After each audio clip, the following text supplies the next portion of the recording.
jiran dari neraka. Aku adalah pendengar setia Purnama Cinta. Setiap hari, tepat pukul 10.30 malam, aku dah standby buka TikTok Syaz untuk tunggu dia live.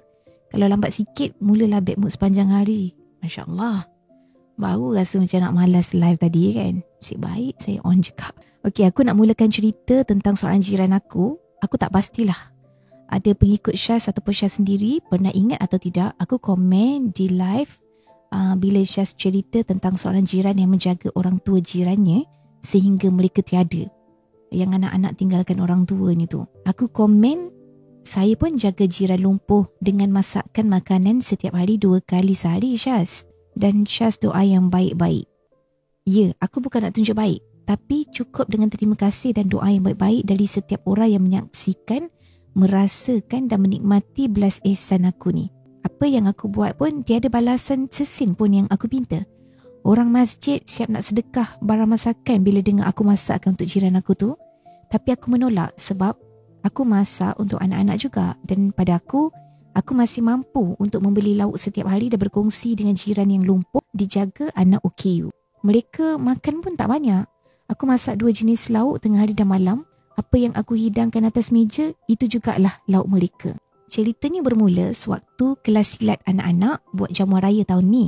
Aku sebagai orang kuat menyediakan dan mengemas semua hidangan bila jamuan dah habis, jadi ada banyak lauk yang lebih. Aku sedekah pada jiran-jiran yang lain sehinggalah aku ke rumah jiran yang betul-betul duduk di sebelah rumah aku. Jiran yang ni ada 3 orang anak, seorang perempuan, 2 lelaki. Selama ni, anak-anak yang duduk di situ menjaga mak mereka. Mereka kurang bergaul dengan jiran-jiran sebab pada mereka, biarlah susah payah mereka yang tanggung. Selagi tak perlu minta bantuan, rasa tak perlulah. Jadi memang berkenaan jiran sebelah yang aku panggil Kak Salmiah ni, nama samaran susah untuk kami ketahui tentang keberadaan dia. Aku pergi ke rumah dia untuk sedekahkan lauk pauk yang berlebihan tu. Panggil-panggil, tak keluar. Jadi aku call lah anak dia. Anak lelaki nombor 2 kata mereka berada kat luar dan rupanya adik bongsu mereka nikah tanpa pengetahuan jiran-jiran. Tak apalah, aku kata, mak ada ke kat rumah? Dia kata ada. Dan masuklah aku dalam rumah tu. Aku tengok keadaan Kak Salmiah ni terlantar je.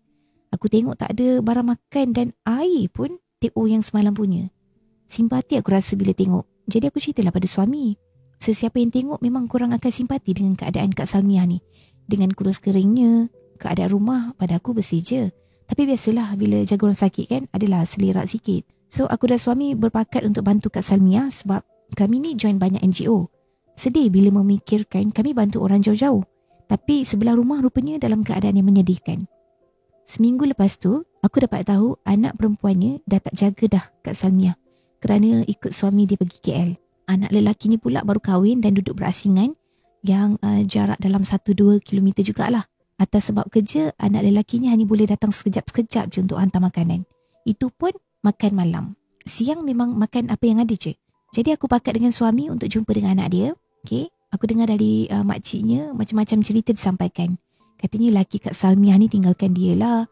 Anak-anak semua tinggalkan dia lah. Dan Kak Salmiah ni tak diberi makan. Dan macam-macam lagi cerita. Jadi atas sebab simpati, aku ambil alih untuk masakkan dan bagi pada Kak Salmiah dan seorang lagi anak dia yang OKU tu.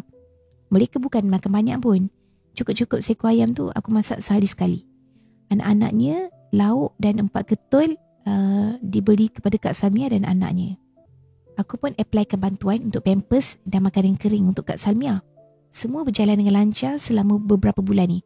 Aku uruskan rumah dia sekiranya ada YB ataupun NGO lain yang nak datang melawat. Sebab anak dia tak boleh nak buat semua tu.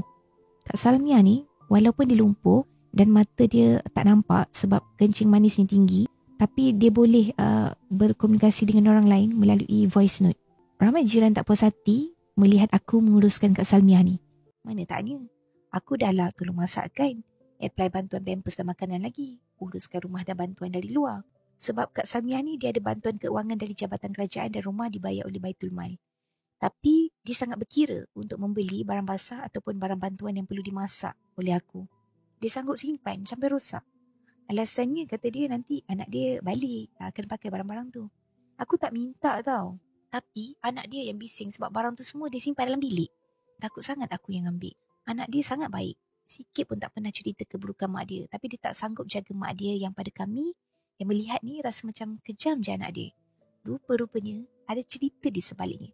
Aku ni tak pernah anggap jahat Kak Salmiah ni sehinggalah kena pada batang hidung aku. Satu hari, jiran sebelah rumah Kak Salmiah jumpa aku. Mulanya, dia tak nak cerita.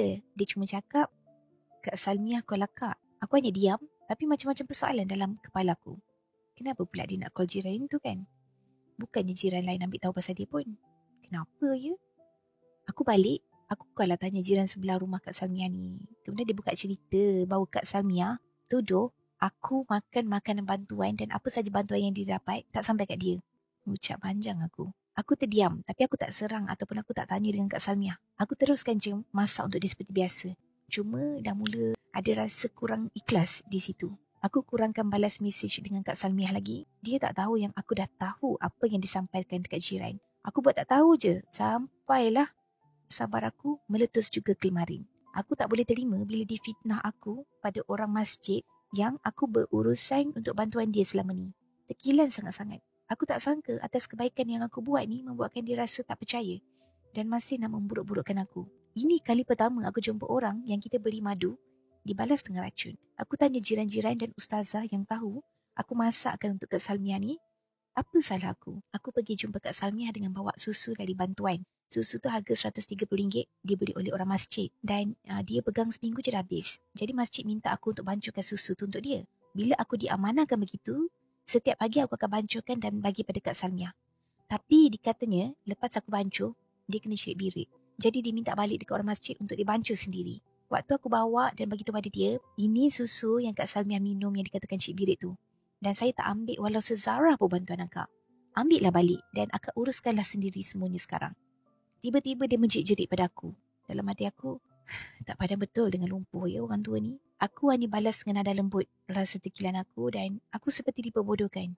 Dia dengan angkuhnya menghalau aku dan langsung tak rasa bersalah di atas fitnahnya pada aku.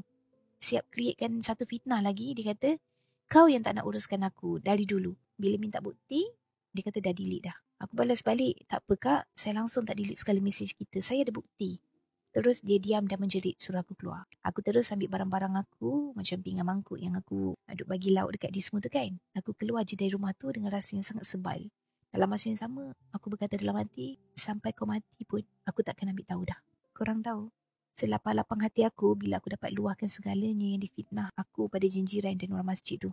Kalau korang nak tahu mana dia dapat nombor jiran, dia minta anak dia yang OKU lembam tu untuk dapatkan nombor-nombor jiran.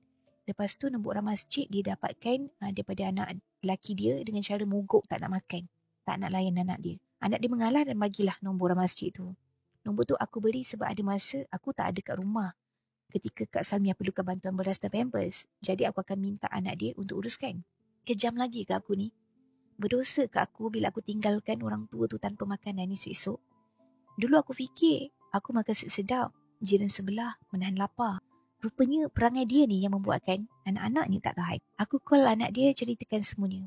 Anak dia jawab, sebelum ni saya cuba nak cerita ke akak, tapi saya tahu orang akan kata ini cuma alasan.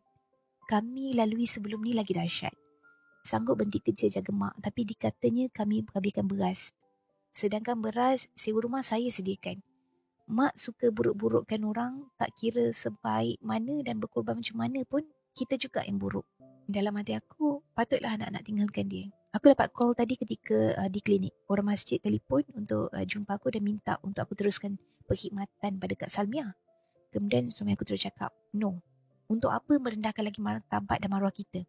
Kenapa kita pula yang kena menghadap orang yang tak hargai dan tak bersyukur ni? Barulah dengar suara suami bila setelah sekian lama dia berdiam diri.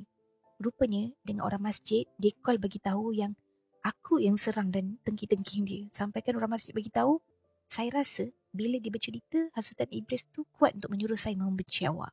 Dan aku balas kan, saya reda apapun segala yang berlaku, saya reda sebab saya tak ada salah apa pun. Sampai di sini sajalah perkhidmatan saya untuk dia. Carilah orang lain yang korang rasa boleh nak hadap dia. Aku dah tahu keadaan ini akan berlaku bila mana anaknya suruh aku standby bahawa mak mereka ni akan twist cerita asal. Aku sentiasa doakan untuk semoga aku dapat menjauhkan diri dari orang yang toksik ni. Semoga Kak Salmiah dibuka hatinya untuk meminta maaf kembali dan diberi kesihatan yang baik. Dan semoga Allah ampunkan dosa beliau di atas bumi ini.